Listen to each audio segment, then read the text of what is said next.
भगवान ने बाली को सामने से नहीं मारा, कहां से मारा? छुप करके मारा, बगल से मारा। क्यों? क्या जरूरत थी? आज तक राम जी पर यह सवाल खड़ा रहता है कि राम जी ने बाली को छिप करके क्यों मारा। लोग सवाल करते हैं राम जी ने गलत किया, छिप के मारा, ये तो अधर्म है। अच्छा, राम जी ने बाली को छिप करके मारा, इसमें लोगों को अधर्म दिखता है, लेकिन उसके पीछे की पूरी जो कहानी है वो लोग नहीं जानते। आओ, राम जी ने छिप करके क्यों मारा, इसके पीछे भी जो कारण है वो जरा समझने की कोशिश करें। बात यह है कि जब राम जी सीता की खोज करते करते ऋष्यमुख पर्वत पर आए तो वहां पर राम जी की भेंट सुग्रीव से हुई। राम जी ने सुग्रीव से भेंट की और राम जी ने सुग्रीव को मित्र कह करके बुलाया, आप मेरे मित्र हैं। अब राम जी की और सुग्रीव की क्या हो गई? मित्रता हो गई। अब जब मित्रता हुई, दोस्त बने, तो राम जी ने पूछा कि मित्र, तुम्हारा परिवार कहां है, तुम्हारी फैमिली कहां है? तुम जंगल में अकेले हो, तुम्हारी पत्नी कहां है, तुम्हारे बच्चे कहां हैं? तब सुग्रीव ने रोते रोते अपनी पूरी दास्तां सुनाई कि मेरी पत्नी पर मेरे भाई ने कब्जा कर लिया है, मेरा भाई है बाली।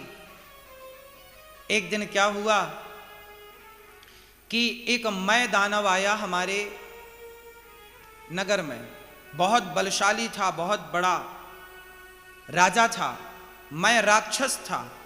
उसने हमारे भाई बाली को ललकारा, तो भाई उससे लड़ने के लिए गए, वो एक गुफा में जाके घुसा।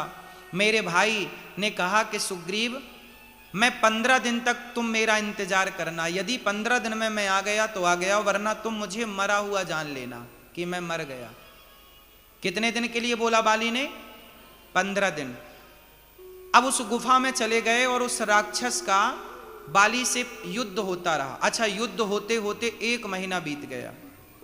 राम जी, सुग्रीव जो है अपने बाली भैया का 1 माह तक इंतजार किया। भाई ने बोला था 15 दिन देखना रास्ता, लेकिन अब सुग्रीव ने कितने दिन इंतजार किया? पूरा 1 माह। 1 माह इंतजार किया। 1 माह में भी जब सुग्रीव के भैया बाली लौट करके नहीं आए, तब सुग्रीव को लगा कि बाली मर गया। तो उस गुफा में एक बड़ा सा पत्थर रख करके सुग्रीव कि कोई आ ना जाए। अच्छा, सुग्रीव को वरदान था कि तुम जो पत्थर रखोगे उसे कोई ना हिला पाएगा, केवल बाली। अच्छा, बाली उस राक्षस को मार दिया। 1 माह लगा। जब आया तो उसने पत्थर देखा। अब पूरे नगर में यह हुआ कि अब बाली मारा गया तो अब राजा कौन बने, किष्किंधा का। तो सबने जबरदस्ती सुग्रीव को बिठा दिया, बोले आप राजा बन जाओ, आप राजा बन जाओ। सुग्रीव को राजा बना दिया। अब जैसे ही सुग्रीव राजा बने, राजगद्दी पर बैठे, तब तक बाली आया और बाली को लगा, अच्छा तू चाहता था कि मैं मर जाऊं और तू राजा बन जाए। सुग्रीव अपनी सफाई देता कि भाई सुग्रीव की तो इच्छा थी नहीं कि राजा बन जाए, वहां के लोगों ने जबरदस्ती बना दिया। और सुग्रीव की गलती कहां थी? बेचारे ने, तुमने 15 दिन बोला तो उसने 1 माह इंतजार किया, लेकिन बाली ने एक ना सुनी, एक ना, नहीं तू गलत है, तू गलत है, तू गलत है। अच्छा, भाइयों का झगड़ा क्यों होता है? भाइयों का झगड़ा होता ही इसलिए है कि आप अपने भाइयों की पूरी पूरी बातें सुन नहीं पाते, अपने एटीट्यूड के कारण। नहीं नहीं, मैं ही तो सही हूं, तू गलत है, तू तो गलत ही होगा। काश अपने भाई की बात आपने सुन ली होती तो विवाद ना होता। पूरी पूरी बातें आपने सुनी नहीं। अब बाली ने सुग्रीव को ऐसा मारा कि बेचारा मर जाए। अब सुग्रीव भागा और सुग्रीव भाग के ऋष्यमुख पर्वत पर बाली को श्राप था कि तुम यहां आ नहीं सकते, इसलिए उस पर्वत पर सुग्रीव रहा करते थे। बाली ने सुग्रीव को मार के भगाया और सुग्रीव की पत्नी पर बाली ने कब्जा कर लिया। भाई की पत्नी पर क्या कर लिया? कब्जा कर लिया। ये पूरी कहानी सुग्रीव ने बाली को राम जी को सुनाई।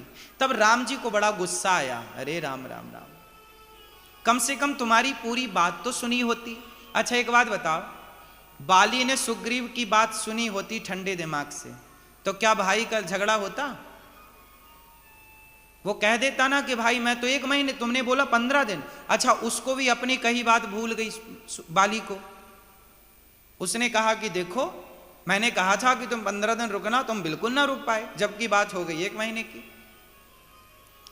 अब ये विवाद का कारण बना। इसलिए कहता हूं कि जब भाई भाई में कोई बात हो तो ठंडे दिमाग से एक दूसरे की पूरी बात सुनो। अच्छा झगड़ा क्यों होता है जानते हैं? आधी बात जानने से झगड़ा होता है, पूरी बात कोई सुनता ही नहीं। सास अपनी बहू की पूरी बात नहीं सुनती, बहू अपनी सास की पूरी बात नहीं सुनती, जेठानी अपनी देवरानी की पूरी बात नहीं सुनती, देवरानी अपने जेठानी की पूरी बात नहीं सुनती। यदि पूरी बात सुनने का कल्चर हम फॉलो कर लें, पूरी बात सुनने का सिद्धांत अपना लें, तो कभी किसी में झगड़ा ना हो। कई बार जो हम समझते हैं वो होता नहीं है, और जो होता है वो हम समझ नहीं पाते। क्यों जी? बात सही है, बात सही है। काश आप पूरी बात सुन पाते, काश बाली सुग्रीव की पूरी बात सुनता कि मैं क्यों राजा बना, मैं राजा नहीं बना, लोगों ने बिठा दिया, लोगों ने तिलक कर दिया, मेरा तो कुछ था ही नहीं, मेरी तो कोई इच्छा ही नहीं थी, और मैं आपका इंतजार कर रहा था, मैं बहुत दुखी था।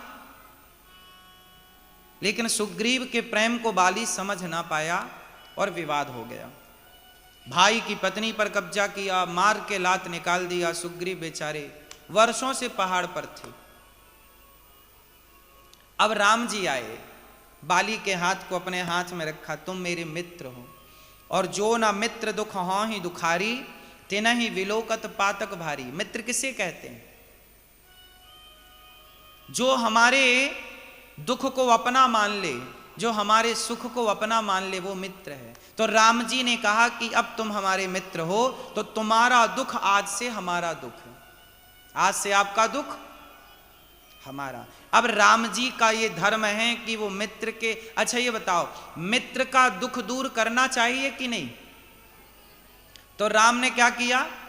राम ने प्रतिज्ञा कर ली, मित्र सुनो, सुनो सुग्रीव, सुनो सुग्रीव मारी हूं बाल ही एक ही वाण, ब्रह्म रुद्र शरणागत गए न उबरे हैं प्राण। हे बाल सुग्रीव, मैं तुझे वचन देता हूं, तू मेरा मित्र है, मैं वचन देता हूं कि मैं बाली को एक ही वाण से मारूंगा। कितने वाण से मारूंगा? 1 वाण से, दूसरा वाण ना लगेगा, और कहीं जाए अब उसकी प्राणों की रक्षा नहीं हो सकती, क्योंकि उसने मेरे मित्र का दिल दुखाया है, अब मैं उसे मारूंगा। अच्छा राम जी ने क्यों मारने की प्रतिज्ञा की? अच्छा बताओ, राम जी की बाली से कोई पर्सनल दुश्मनी थी? राम जी की बाली से कोई पर्सनल दुश्मनी थी? नहीं। राम जी तो बाली को जानते भी नहीं थे, और बाली भी राम जी को नहीं जानता था, एक दूसरे की शकल नहीं देखी, एक दूसरे से कभी मिले नहीं। जब मिले नहीं, हालचाल नहीं जानते, तो राम जी ने क्यों कह दिया कि मारूंगा? अच्छा भाई भाई का विवाद था, क्या राम जी ने इसलिए प्रतिज्ञा की मैं मारूंगा? बोलो नहीं, राम जी ने इसलिए कहा मारने का क्योंकि बाली ने जो गलती की वो अक्षम्य है, मतलब क्षमा करने योग्य नहीं। क्या कि तुमने चलो भाई को लात मारा, ठीक है, तुमने भाई को निकाल दिया, ठीक है, यहां तक सब सही है, पर तुमने भाई की पत्नी पर कब्जा कर लिया, यह गलत था। इसलिए राम जी ने कहा कि नारियों पर जो अत्याचार हो रहा था, उस जमाने में राम जी नारियों पर जिसने अत्याचार किया उसका सर्वनाश कर दिया। राम जी ने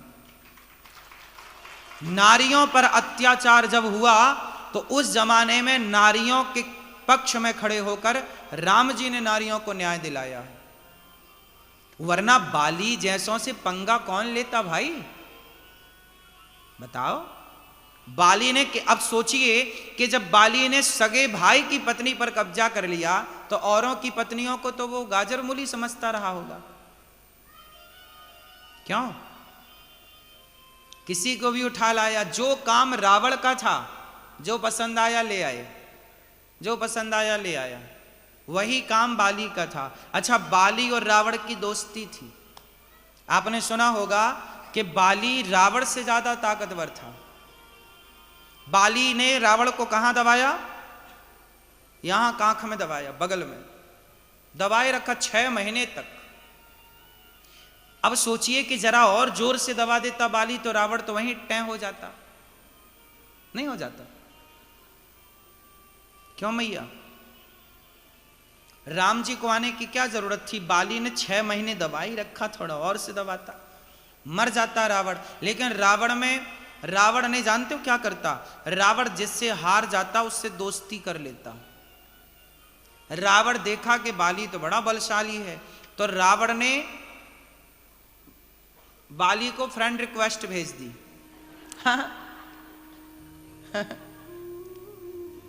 और बाली और सुग्रीव, बाली की और रावण की क्या हो गई? दोस्ती हो गई। रावण में ये चतुराई थी। रावण चतुर था ना, ज्ञानी तो था ही, नीतिज्ञ था।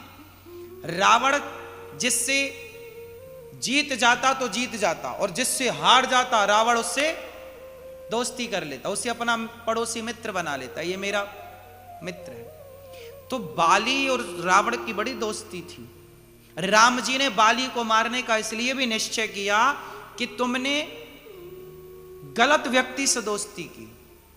जब तुम्हें पता है कि रावण गलत था तो तुमने रावण से दोस्ती क्यों की? तुमने उसके अत्याचार को बंद क्यों नहीं किया? वो संतों को मार देता था रावण, वो किसी महिलाओं के साथ बलात्कार करता था, उठा के ले जाता था, क्यों नहीं तुमने रोका? तुम भी गलत थे और तुमने गलत आदमी से दोस्ती कर ली। इसलिए राम जी ने कहा, सुन सुग्रीव, मारी हूं बाल हैं ये कही बाण, मारूंगा मैं। दूसरा, अच्छा, अंगद पढ़ने कहां गए जानते हैं? अंगद की पढ़ाई लिखाई कहां पूरी हुई? अंगद की पढ़ाई लिखाई रावण के विश्वविद्यालय में पूरी हुई। अंगद पढ़ने कहां गए? लंका। बाली और रावण की दोस्ती। तो फिर बाली ने फोन लगाया, छोरा आ रहा है, एक पढ़ा लिखा दियो लाला को। तो सुग्रीव, बाली जो है अपने बेटे को लंका, उस समय लंका बड़ा नाम था, लंका का बड़ा विद्यालय था लंका में। रावण के 1 लाख बेटा थे। रावण के कितने बेटा थे? अब 1 लाख जब रावण की बेटा हैं, और रावण के बेटों फिर 1.25 लाख पोता, 1 लाख पूत, 1.25 लाख नाती, 1 लाख तो बेटा थे रावण के। अब उनके पढ़ाने के लिए रावण की व्यवस्थाएं बड़ी थी ना, सबको पढ़ाया लिखाया तो होगा। तो अंगद को भी बाली ने सोचा वहीं भेज देते हैं, कुछ फीस भी बच जाएगी।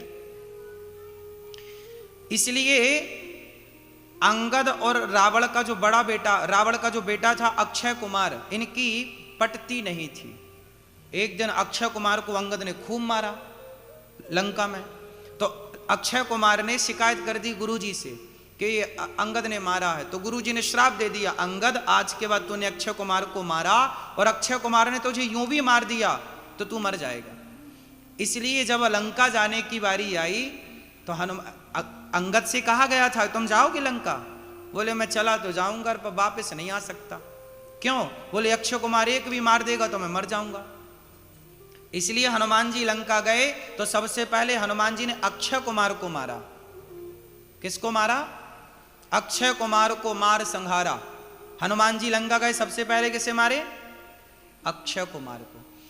तो राम जी कहते हैं बाली को मारूंगा। अच्छा, अब सुग्रीव बाली का युद्ध हुआ। राम जी ने माला पहनाया सुग्रीव को और पीछे खड़े होकर के राम जी ने बाण मारा और बाली को बाण लगा, वो बाली मर गया।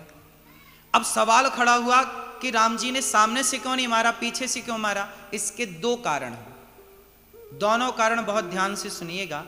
पहला कारण तो ये कि राम जी वचन दे चुके थे सुग्रीव को कि मारूंगा, तो चलो मारते, सामने से क्यों नहीं मारा? सामने से यदि राम जी मारते, चलो राम जी सामने खड़े होते तो बाली शरण में आ जाता।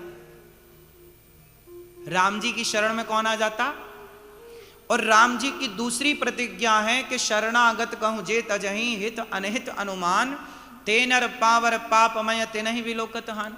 राम जी कहते हैं कि जो मेरी शरण में आएगा, चाहे वो कितना भी बड़ा पापी हो, मैं उसे क्षमा कर दूंगा। यदि बाली शरण में आता, अब जरा ध्यान से सुनना इन लाइनों को, यदि बाली राम जी की शरण में आता और राम जी कर देते क्षमा, तो सुग्रीव क्या बोलता? अच्छा, आपने बाली से दोस्ती कर ली और मित्र को दिया वचन भुला दिया, तो राम जी पर कौन सा कलंक लगता कि राम जी ने अपने सुग्रीव मित्र को धोखा दे दिया। क्यों जी, लगता कि नहीं? एक तरफ तो आप कहते हैं कि मैं बाली को मार दूंगा, और दूसरी तरफ यदि बाली शरण में आता तो आप ना मारने के लिए विवश हो जाते और नहीं मारते राम जी, तो राम जी पर कौन सा आरोप लगता? बोलो। मित्र को धोखा देने का आरोप लगता। सुग्रीव को धोखा, बाली को नहीं मारते तो सुग्रीव तो यही कहता ना कि आपने बाली से दोस्ती कर ली, वो बलशाली था इसलिए, और आपने देखो हमें जो दिया था वचन छोड़ दिया। तो राम जी पर मित्र को धोखा देने का आरोप लगता कि नहीं? ये आरोप कौन लगाता? बोलो, ये आरोप कौन लगाता? सुग्रीव। अच्छा, राम जी पर मित्र को धोखा देने का आरोप। अब राम जी पर दो आरोप लगने हैं। एक आरोप ये कि राम जी ने पीछे से क्यों मारा, और एक आरोप ये कि राम जी ने मित्र को धोखा दे दिया। अब कौन सा आरोप बेहतर है इन दोनों में से? राम जी ने मित्र को धोखा दिया, ये आरोप लगता राम पर, तो ये आरोप ज्यादा खतरनाक था कि नहीं? तो राम जी को लगा कि आरोप तो लगना ही है, पर मित्र को धोखा देने का आरोप क्यों लगे? पीछे से मारने का ही आरोप लग जाए, कोई बात नहीं, मैं मित्र के लिए इतना तो बर्दाश्त कर लूंगा। राम जी उस समय चक्रव्यूह में फंस गए। यदि राम जी सामने से मारते तो बाली शरण में आ जाता, और शरण में आता तो राम जी बाली को छोड़ देते, और छोड़ते तो राम जी पर आरोप लगता। हाँ या ना? किस किस को बात समझ में आ रही है? तो राम जी पर आरोप तो लगना ही था, तो राम जी ने फिर दूसरा रास्ता चुना कि एक काम करो, ये शरण में ना आए इसके लिए पीछे से मार दो। तो दुनिया ये आरोप लगाती रहेगी कि राम जी ने पीछे से क्यों मारा, पीछे से क्यों मारा, छिपके क्यों मारा, छिपके क्यों मारा, इसलिए आज भी आरोप लगता। लेकिन क्या करते, राम जी मजबूर थे। कई बार हम समझते नहीं हैं चीजों को और आरोप लगा देते हैं। बात सही है? तो राम जी ने इसलिए बाली को छिप करके मारा। अच्छा, जब बाण मारा तो बाली ने पूछा कि क्यों मारा, मेरी गलती क्या? अब राम जी ने गलती बताई। बाली बोला कि कारण कवन नाच मोहि मारा, मैं बैरी सुग्रीव प्यारा, क्यों मारा आपने मुझे? तब राम जी ने कहा, अनुज बधु भगनी सुतनारी, सुन सट कन्या समय चारी, इन्हें को दृष्टि बिलोकें जोई, ताहि बधे कछु पाप न होई। तुमने अपने भाई की पत्नी को जो तुमने हड़प लिया, भाई की पत्नी के साथ जो गलत किया, इसलिए तुम्हें मारा मैंने। अब बाली बोला मैं तो बंदर हूं, तो बंदर तो किसी के संग रहे, बंदर तो बंदर। राम जी बोले यदि तुम बंदर हो तो बंदर कहीं का राजा बनता है क्या? यदि तुम बंदर हो तो क्या बंदर कहीं का राजा बनता है? जबकि बाली कहां का राजा था? बोलो, किष्किंधा का राजा। तुम राजा हो, तुम्हारी सेना है, तुम कोई सामान्य बंदर थोड़ी हो। ये बाली कौन है जानते हैं? बाली इंद्र का बेटा है। बाली कौन है? इंद्र का बेटा। सामान्य नहीं है ये, बंदर ना समझ लेना, बंदर के रूप में है। जैसे हनुमान जी बंदर हैं क्या? बोलो, हनुमान जी बंदर नहीं है, बंदर के रूप में। गंगा नदी नहीं है, नदी के रूप में है। गिरिराज जी पर्वत नहीं है, पर्वत के रूप में है। राम मनुष्य नहीं है, मनुष्य के रूप में है। इन्हें जो दिख रहा है उससे अलग हैं चीजें। इसलिए हमें ये नहीं मानना चाहिए कि गंगा एक नदी है। अरे गंगा नदी के रूप में है, गंगा नदी नहीं है। इसलिए गंगा को माता कहते हैं हम लोग। क्या बोलते? गंगा मैया गंगा, गंगा मैया। इसलिए हनुमान जी बंदर के रूप में हैं, बंदर नहीं। राम मनुष्य के रूप, विप्रधेनु सुर संतहित लीन मनुज अवतार। राम जी कौन है? मनुष्य बने ना। किसके लिए बने? धरती के पाप को खत्म करने के लिए, उतारने के लिए, कम करने। परित्राणाय साधूनां विनाशाय च दुष्कृतां धर्म संस्थापनार्थाय संभवामि युगे।